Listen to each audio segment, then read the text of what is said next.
Hello, welcome to Story Time. Today I want to concentrate on one of the Unitarian Universalists' sources of wisdom. And today I'm going to read two stories to you that exemplify how the mystery and wonder in the world can renew our spirit.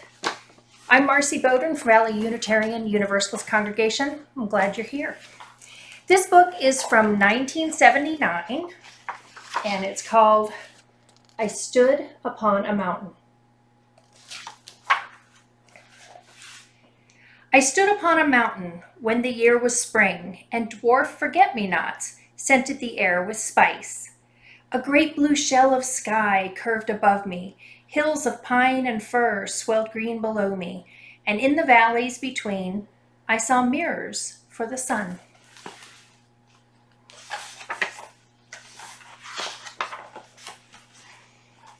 How did it all happen, I wondered. An old man came along the trail and sat on a stone to rest, his knapsack beside him. His eyes were full of the blue of the sky and the blue of the distance. "Wonderful world," I said by way of greeting. He nodded.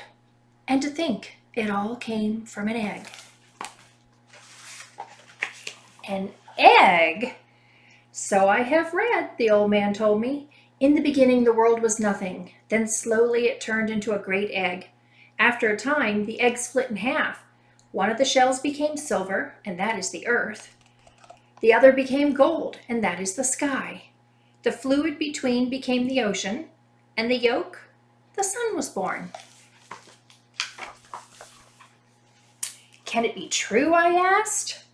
For I still wondered, what had turned nothing into an egg in the first place? I stood upon the seashore early in the morning of a summer day. The gray-green of the sky and the gray-green of the sea met in a thin line, the one like the other. But the sea was alive, its pulse beat upon the shore. How did it happen, I wondered. A woman came along the beach looking for shells. The tracks of her bare feet melted behind her. Eagerly she stooped to pick up a sand dollar with a flower on its face. "Wonderful world," I said by way of greeting. She smiled at me. And to think, it all came from a word. A word? Haven't you heard? She asked, looking into the sea. In the beginning was the Word, and the Word was with God, and the Word was God. All things were made by him, she explained, and that is how it all began. It's a good explanation, I said, but I still wondered, how did the Word begin? In the beginning. I walked upon the desert in the brightness of an autumn afternoon. The face of the sand lay wrinkled below me. It had no place to hide from the sun. In the distance, mountains bluer than the sky curved around the circle of the world.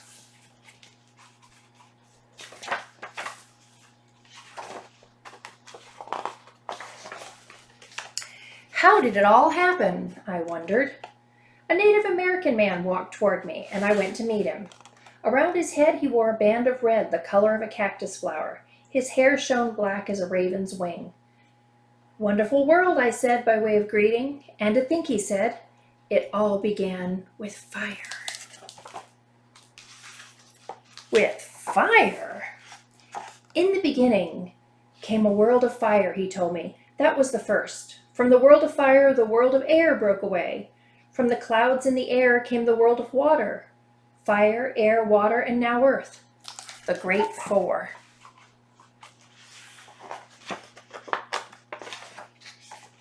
I nodded, but still I wondered, what made the world of fire in the beginning?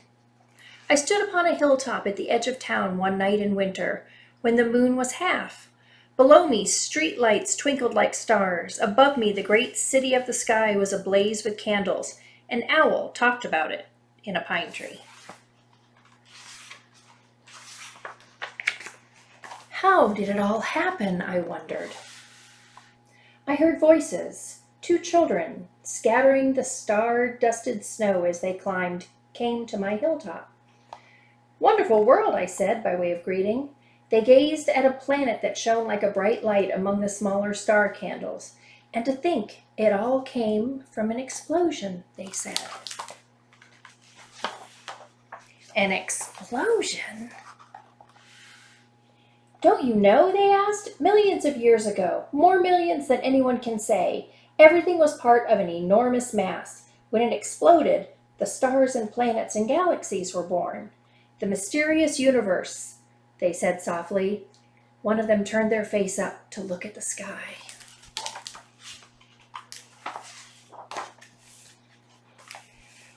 What an explosion that must have been, I cried.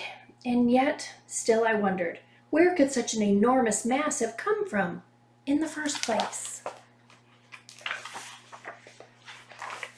An egg, a word, a world of fire, an explosion. There are many answers.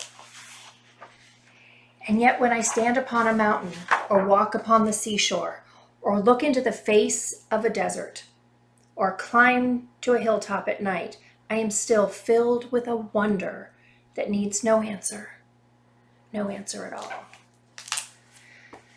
I feel like that book fits exactly what that first source is trying to tell us, that we can learn, we can feel filled by the mystery and wonder that we don't necessarily understand.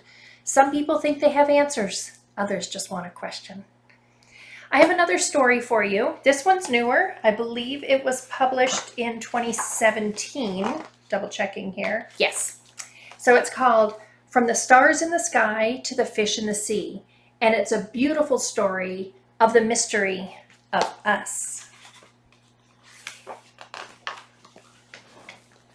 Once upon a time, in a little blue house on a hill on the edge of town, a baby was born. They were born when both the moon and the sun were in the sky, so the baby couldn't decide what to be. Boy or girl, bird or fish, cat or rabbit, tree or star. So the baby looked a little like everything. They looked very strange.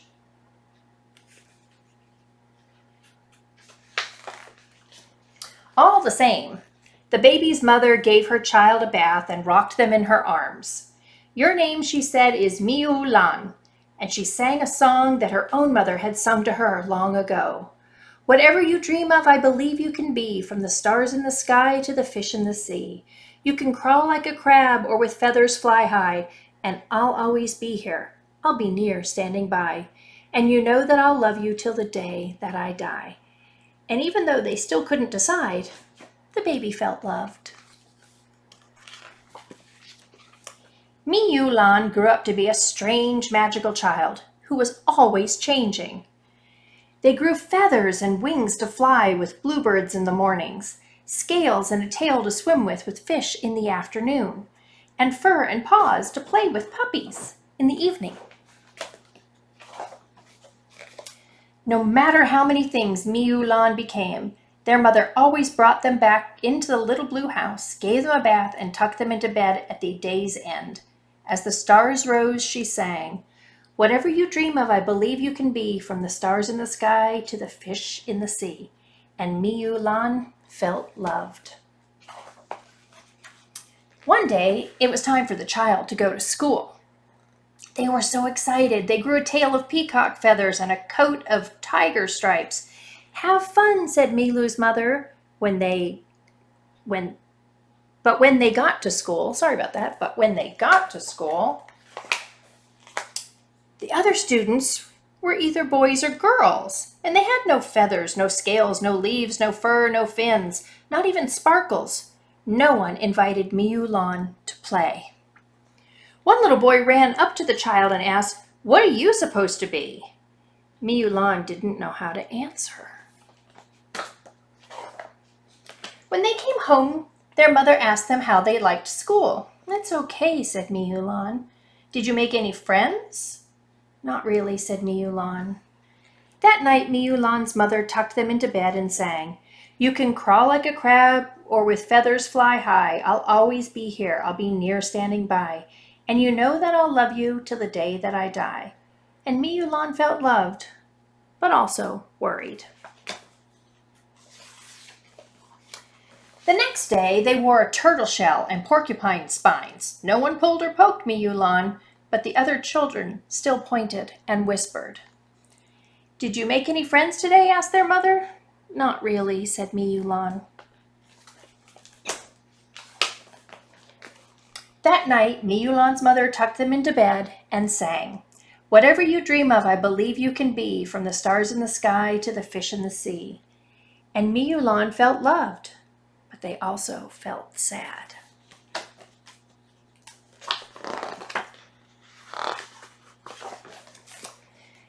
The next day, Miyulan wore no feathers, no scales, no leaves, no fur, no fins, no shells, no spines, not even any sparkles. Miyulan was invited to play baseball with the boys. No one pointed, whispered, laughed, or stared.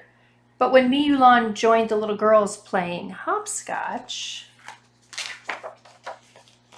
"Boys don't play hopscotch," said one little girl. "Are you a boy or a girl anyway?" asked a little boy. "Didn't you have a shell the other day?" asked a little girl. "And feathers the day before?" "What are you supposed to be?" said several children all at once. "I don't know," Miyulan shouted, and galloped out of the playground on horses' hooves, swam through the stream with a fish's tail, and soared up the hill on eagle's wings. "How was school?" asked Miyulan's mother. "I wore feathers and stripes so that the other kids would think I was beautiful, but they thought I was weird. And then I wore a shell and spine so that no one would pull or poke at me, but they wouldn't talk to me. And then I tried to be just like everyone else, but I haven't made any friends. I can't decide what to be. Why do I have to be just one thing?" "It isn't always easy to be different from everyone else," said their mother. "But you can only be who you are." "What if the other children don't like who I am?" sniffed Miyulan. Their mother smiled sadly. "I don't know," she admitted, "but I do know this. Whatever you dream of, I believe you can be, from the stars in the sky to the fish in the sea." And Miyulan felt loved. That night they slept a deep sleep.